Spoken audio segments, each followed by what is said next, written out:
अस्सलाम वालेकुम जी क्या हाल है दोस्तों ने उम्मीद करदा सारे खैरियत दे नाल होणगे वेंदे सवेरे सवेरे मैं खलोता सड़के ते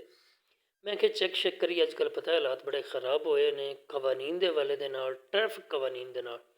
मैं कि चेक करिए सड़क दे की हालात ने ते की वाकयात ने ए जनाब साडा स्कूल डेरा अराइयां ते पहले ना डेरा अराइयां लेकिन अजकल असीं अमीनाबाद दे नां तो याद किया जाता है क्योंकि कुछ मामलात बने जिसकी वजह तो असा ना इसका अमीनाबाद रख दिता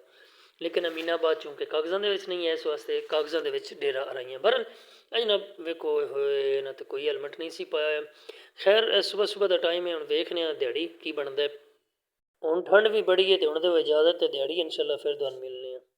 लो जी दिहाड़ी मैं बाहर निकलिया तो मैं वेख्या होए हसना नहीं जनाब हसना नहीं बिल्कुल भी मुस्कराना नहीं जनाब SOPs ते अमल हो रहा है क्या बात है जी SOPs ते अमल करना चाहिए वो कहते हैं चाहे मोटरसाइकिल तुसा कम लगे हुए हो या मोटरसाइकिल उत्ते बैठे हो या हथ च फड़ के चलते हो पे या कोल खलोते हो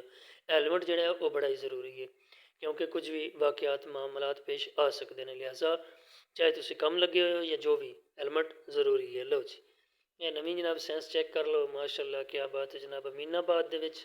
या कारीगर ने तो उन्होंने SOPs उत्ते अमल दरामद कर रहे हैं SOPs उत्ते अमल करना बिल्कुल ज़रूरी है तो बहुत ही ज़रूरी है